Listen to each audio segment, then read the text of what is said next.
여러분 그리스도다움, 그리스도를 닮아가는 과정의 어떤 삶을 어떻게 살아야 할 것인가 계속해서 말씀을 나누고 있습니다.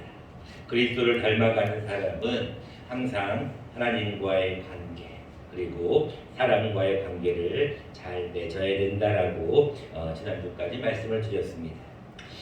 오늘은 하나님과의 관계와 사람과의 관계뿐 아니라 이 환경과의 관계도 잘 맺어야 여러분들이 참 그리스도답다라는 이야기를 들을 수가 있습니다. 여러분 보통 환경 얘기하면 뭐가 제일 먼저 떠오릅니까? 환경 얘기하면 많은 사람들이 자연 환경을 얘기하는 게 아닌가라고 얘기하실 수도 있습니다. 맞습니다. 자연 환경이 포함이 됩니다. 그러나 여러분 환경이라고 하면 굉장히 넓은 의미입니다. 여러분 보통 그런 얘기 많이 들어보시죠. 자리가 사람을 만든다. 어떤 사람이 어떤 자리에 있는가, 어떤 환경에 있는가는 그 사람의 어떤 자리와 인격과 품격까지 나타낼 수가 있다는 이야기를 합니다. 여러분 어떤 자녀를 볼 때 이 아이는 참 가정교육을 잘 받았다. 가정 환경이 참 좋구나라는 이야기를 또 들어보셨을 거예요. 또 여러분들 직장에 가보시면 직장에서도 직장의 분위기라는 게 있어요. 더 나아가서 여러분 교회도 마찬가지입니다. 여러분 교회마다 다들 교회의 분위기가 있어요. 어떤 교회는 소복음 교단처럼 굉장히 뜨거운 교단이 있어요. 어떤 교단은 우리 교회처럼 장로교처럼 아주 조용한 교회가 있습니다. 또 어떤 교회는 감독 중심의 교회처럼 어떤 모든 것들이 다들 분위기가 있습니다. 장로교라고 다 똑같지 않죠. 장로교 내에서도 여러 가지 다들 분위기가 교회마다 차이가 있습니다. 더 나아가서 여러분들도 어떤 모임을 하고 계실 텐데 여러분들이 간 모든 모임에 참 가면 분위기가 참 좋다, 참 화기애애하다라는 이야기를 많이 들어보셨을 것입니다. 이처럼 여러분 자연 환경, 어떤 공기, 어떤 동물, 식물, 또 어떤 이런 전천후 어떤 그런 기후의 변화 이런 여러 가지 자연 환경을 포함해서 사실은 이 환경이라는 범위가 굉장히 넓습니다. 오늘 본문은 여러분들 그런 내용의 의미에서 굉장히 모든 것에 모든 환경의 처음을 알려주는 내용입니다.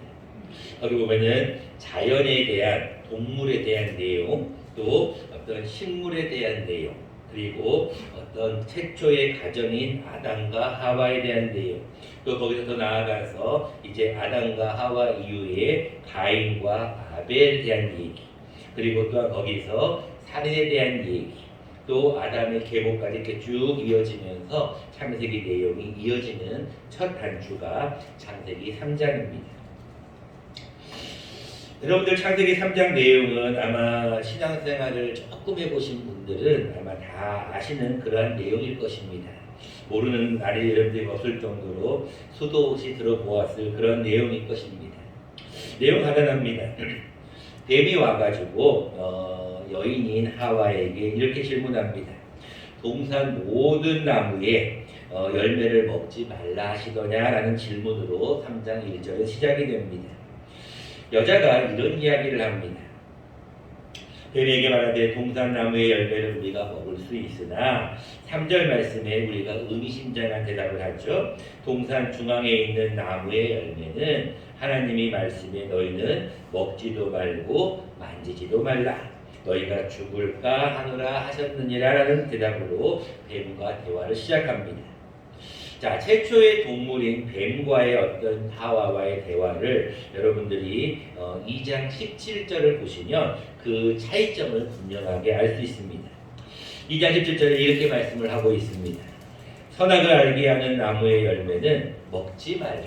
내가 먹는 날에는 반드시 죽으리라 하시니라 라는 말씀을 하나님이 직접 하셨어요.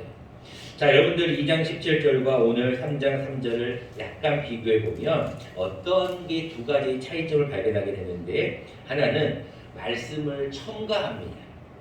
뭘 첨가하느냐면 하나님은 뭐라고 말씀하시냐면 선악을 알게 하는 나무의 열매는 먹지 말라라고 얘기하는데 하와는 뭐라고 얘기합니까? 너희는 먹지도 말고 만지지도 말라라고 얘기를 해요. 여러분들 모든 자연과의 환경도 그렇고 여러분들 사람들과의 모든 환경도 그렇습니다. 항상 이게 말이라는 게 와전이 되는 게 문제예요. 이 사람에게는 이렇게 얘기를 하였지만 그 말이라는 것은 항상 더해지는 어떤 그런 모습과 특징이 있는 것 같아요. 하와도 분명히 하나님이 먹지 말라라고 했는데 하와는 추가를 합니다. 먹지도 말고 만지지도 말라라는 말로 추가를 합니다. 거기다가 더 나아가서 말씀을 변형을 하죠. 뭐라고 얘기합니까? 하나님이 반드시 죽으리라 라고 얘기했음에도 불구하고 죽을까 하노라 라고 말씀을 변형을 합니다. 자, 이처럼 사람은 모든 것이 뒤틀리는 이유가 무엇인가? 이 환경과의 관계가 뒤틀리는 이유가 무엇인가? 그 이유는 간단합니다. 우리가 어떤 대화를 하는 데 있어서 자연과의 대화도 포함입니다. 모든 대화를 하는 데 있어서 그 대화가 어떤 정확하게 대화가 전달되지 않기 때문에 그렇다는 것입니다. 사탄은 그 이야기를 딱 듣자마자 바로 하나님과의 관계를 틀어버리죠. 이렇게 얘기합니다. 뱀이 여자에게 이르되 아니다, 너희가 결코 죽지 않는다라는 이야기를 하고 그것을 먹으면 너희의 눈이 밝아져 하나님과 같이 되어서 선악을 알 줄을 하나님이 아신다라는 이야기로 치고 들어옵니다. 결국 여자는 넉다운이 되죠. 뱀의 이야기를 듣고 나서 나무를 보니 나무가 먹음직, 보암직, 지혜롭게 할 만큼 탐스러웠습니다. 결국은 그 나무의 열매를 먹고 남편에게 아담에게도 주었다라는 내용입니다. 자, 이제 선악을 알게 하는 나무, 정말로 죽으리라라고 죽는다라는 그 말씀에 따라서 먹었는데 어떤 변화가 생겼는가? 죽었을까에 대한 부분에서 이제 7절에 변화를 두고 있는데 그 7절에 무슨 말씀을 주고 있냐면 이에 그들의 눈이 밝아져 자기들이 벗은 줄을 알게 됩니다. 그래서 즉시 무엇을 이용하냐면 나뭇잎, 무화과 나무잎 자연을 이용해서 그들의 중요한 부위를 수치심을 가리게 되죠. 자, 이제 이들은 처음으로 이 죽는다는 의미가 어떤 육적으로 목숨이 끊어진다는 의미보다도 하나님과의 관계가 틀어진다는 의미로 그들은 아마 이해했을 것입니다. 그들은 이미 이제 마음속에 수치심이라는 게 생겼어요. 그런데 한 가지 더 감정이 생깁니다. 8절에 하나님의 소리를 듣게 됩니다. 그때 그들이 하는 행동입니다. 8절입니다. 그들이 그날 바람이 불 때 동산에 거니시는 여호와 하나님의 소리를 듣고 아담과 그의 아내가 여호와 하나님의 낯을 피하여 동산 나무 사이에 숨었다라고 기록합니다. 자, 왜 숨었을까? 그 이유가 10절에 나오죠. 이르되 내가 동산에서 하나님의 소리를 듣고 내가 벗었으므로 수치심을 얘기해야죠. 또 한 가지가 뭐가 나오냐면 두려워하여 숨었나이다라는 이야기를 합니다.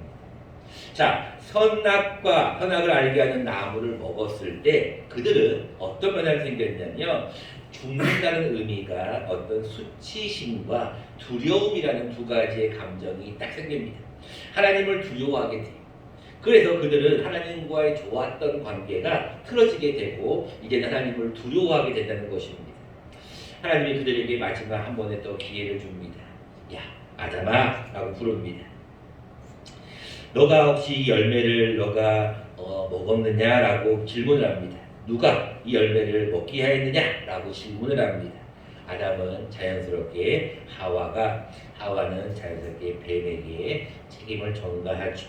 근데 뱀에게는 질문을 하지 않습니다.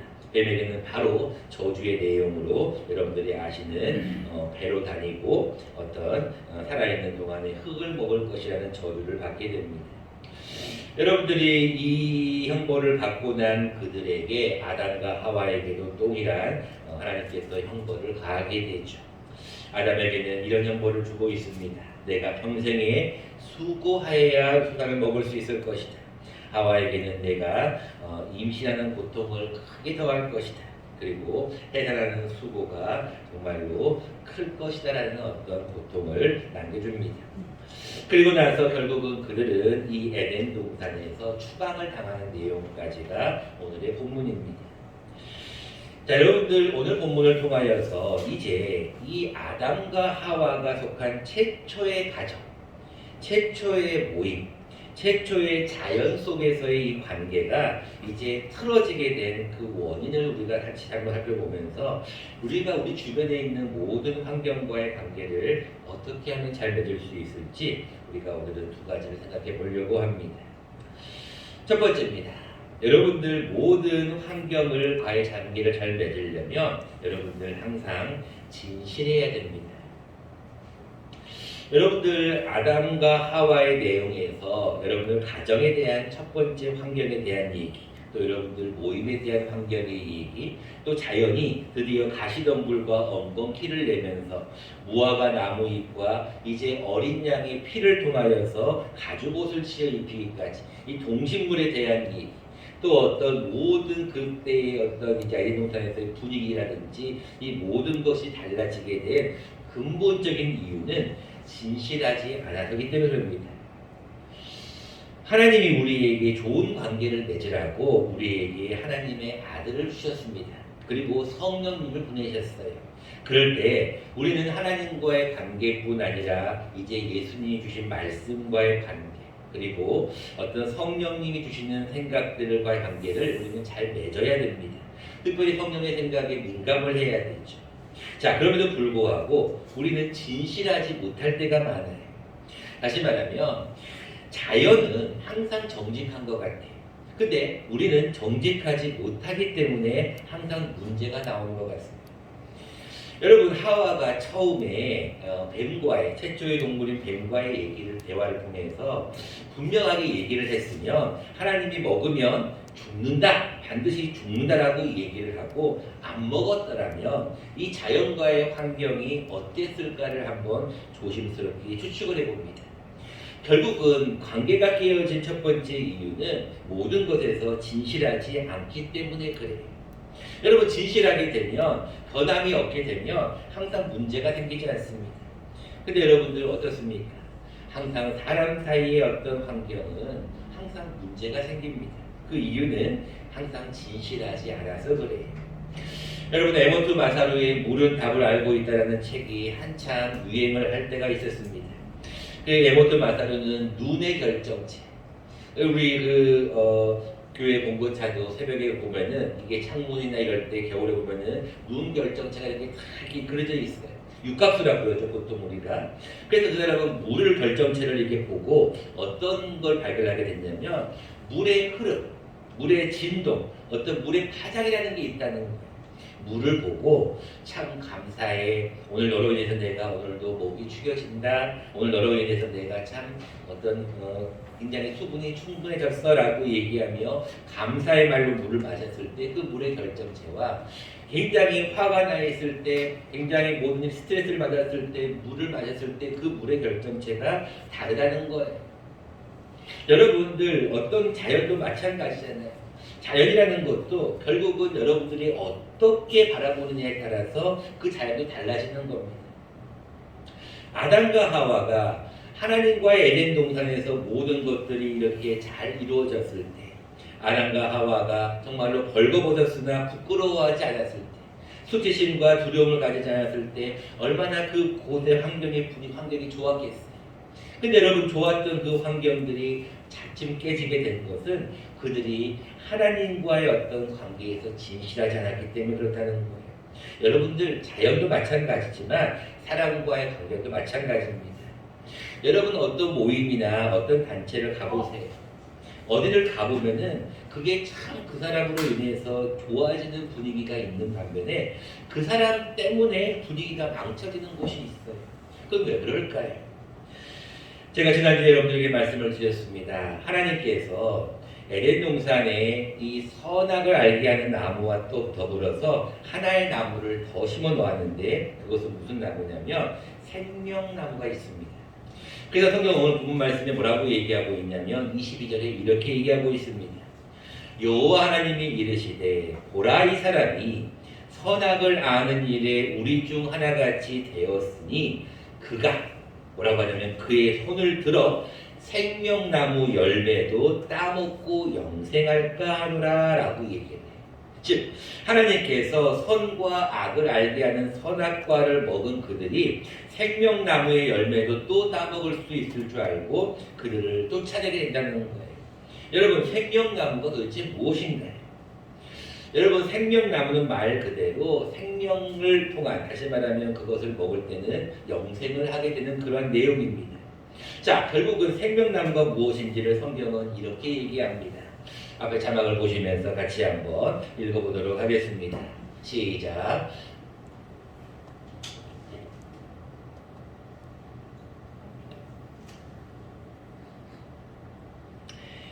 네, 또 문제가 생긴 것 같네요. 지난주에 우리가 말씀을 받았던 말씀하고 동일한 말씀입니다. 읽어드리겠습니다.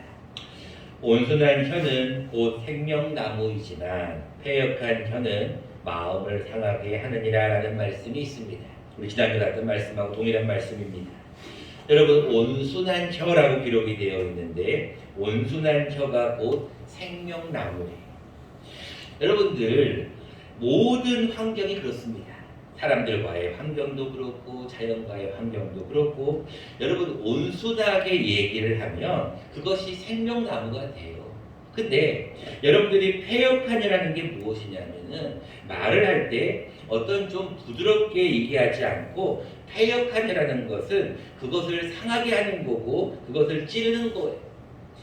유순한 대답은 분노를 쉬게 한다고 말씀하였습니다. 근데 과격한 말은 노를 격동한다라고 말씀하고 있어요. 마찬가지입니다. 여러분들이 생명나무가 도대체 무엇인가? 성경의 생명나무에 대한 여러 가지 정의가 있는데 온순한 혀 역시 생명나무라 그래요. 여러분, 자연과의 관계도 그렇고 사람과의 관계도 그렇습니다. 환경과의 관계를 잘 맺기 위해서 여러분 진실한 말, 특별히 온순한 말을 많이 하시기 바랍니다. 여러분, 복음성가에 그런 복음성가 있지 않습니까? 생명나무라고 하는 복음성가. 여러분들이 아마 많이 아실 건데 거기 보면 그런 가사가 있어요. 나는 다시 태어났네. 그 이름 생명나무. 왜 다시 태어났다 그럴까요? 간단합니다. 여러분들, 모든 환경에서 이 사람이 가면 이 사람은 항상 피스메이커예요. 이 사람이 가면 항상 분위기가 평화로워. 이 사람이 가면 항상 뭐든지 녹아지는 것. 그렇게 얘기하는 사람이 있고, 아니야, 이 사람만 오면은 모든 것이 틀려 라고 하는 것이 여러분들의 차이점이라는 걸 기억하셔야 됩니다. 두 번째입니다. 환경과의 관계를 잘 맺기 위해서 우리는 하나님의 심판을 생각해야 됩니다. 하나님께서 24절 말씀에 이렇게 말씀하고 있습니다. 하나님이 그 사람을 쫓아내시고 에덴 동산 동쪽에 그룹들과 두루 도는 불칼을 두어 생명나무의 길을 지키게 하셨다라고 기록하고 있습니다. 여러분, 저는 사실 개인적으로 제일 무서워하는 사람이 두 가지가 있는 경우가 있는데, 하나는 기도하는 사람이고요. 또 한 사람은 항상 하나님의 심판을 준비하고 있는 사람이 저는 무섭다고 생각합니다. 여러분, 세상의 심판도 무섭지 않습니까? 세상의 걱정에 가서도 무섭지만 하나님 앞에 여러분들 마지막에 서게 되면 반드시 심판을 받게 됩니다. 하나님께서 아담과 하와를 통하여서 그들의 잘못에 회개할 기회를 주셨잖아요. 내가 그랬느냐? 내가 그렇게 먹었느냐라고 했을 때 책임 전가를 하고 결국은 그들이 회개하지 않자 결국은 그들에게 가시덤불과 엉겅퀴와 저주, 그리고 나서 그들을 에덴 동산에서 추방하잖아요. 여러분, 마지막은 우리가 반드시 심판을 받게 됩니다. 여러분들이 무슨 말을 하든 무슨 행동을 하든 항상 심판을 받게 돼요. 여러분들 옛날에 책에 그런 책이 있습니다. 가문에 흐르는 저주를 끊으라. 여러분, 가정마다 다들 그 어떤 가정에 흐르는 어떤 가운도 있지만 가정에 흐르는 분위기가 있어요. 그 가정에 흐르는 분위기를 여러분들 하나님을 주인으로 섬기게 되면 그 가정이 정말로 평화롭습니다. 근데 그 가정에 정말로 하나님이 계시지 않으면 그 가정의 분위기가 달라집니다. 왜요? 부모님의 어떤 중요한 생각, 부모님의 사상이 그 가정에 흐르고 있기 때문에 그렇습니다. 어제 뉴스를 보니까 그런 얘기가 나오더라고요. 영국에 있었던 이야기인데 제자리에 멈춰 서 있는 비행기. 제가 그 뉴스의 타이틀을 보고 깜짝 놀랐어요. 비행기가 제자리에 서 있으면 어떻게 된다는 건가? 그래서 가만히 그 뉴스를 들어보니 이런 내용이더라고요. 영국에 있는 내용인데 슈퍼 폭풍인 유니스라고 하는 폭풍이 불어서 시속 196km. 여러분 보통 자동차 120, 130도 엄청 빠르다고 하는데 거의 200km의 시속으로 폭풍이 불어다니까 이 비행기가 어떻게 할 줄을 모르는 거예요. 그래서 기뚱기뚱 거기다가 겨우 착륙하는 내용의 영상을 여러분들도 아마 보셨을지도 모르겠습니다. 여러분 지구온난화라는 이야기를 여러분들이 많이 들어보셨을 거예요. 지금은 날씨가 너무너무 추울 때도 있고요. 날씨가 살인적으로 너무너무 더울 때도 있고요. 여러분들 지금 지구의 모든 환경들이 지금 파괴되고 있어요. 남극도 그렇고 북극도 그렇고 한두 가지가 아닙니다. 근데 그것이 다 왜 그럴까? 이유는 간단합니다. 결국은 인간의 이기심이 만든 결과고 결국은 자연의 심판이죠. 자연도 우리에게 신호를 보내는 것이고 자연도 우리에게 지금 심판하고 있는 것입니다. 하나님도 마찬가지. 우리가 마지막 때에는 반드시 심판을 하겠다는 거예요. 자막이 나오네.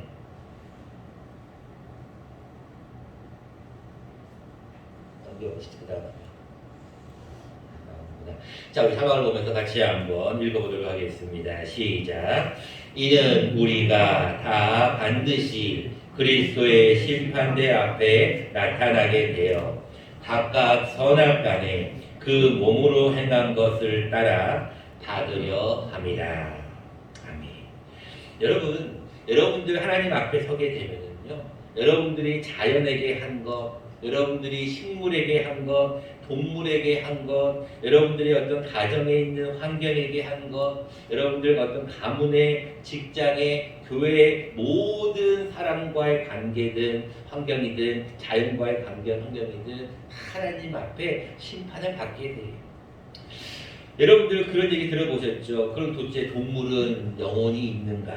여러분 나중에 전도서를 보시기 바랍니다. 전도서를 보면 인생들의 혼은 위로 올라간다고 기록하고 있어요. 그런데 짐승의 혼은 아래, 곧 땅으로 내려간다고 기록하고 있어요. 여기서 혼이라는 것은 사람에게는 영혼을 주지만 짐승에게는 그냥 호흡이라고 기록하고 있어요. 여러분 짐승에게도 영혼이 있다고 생각하시면 그건 잘못된 것입니다.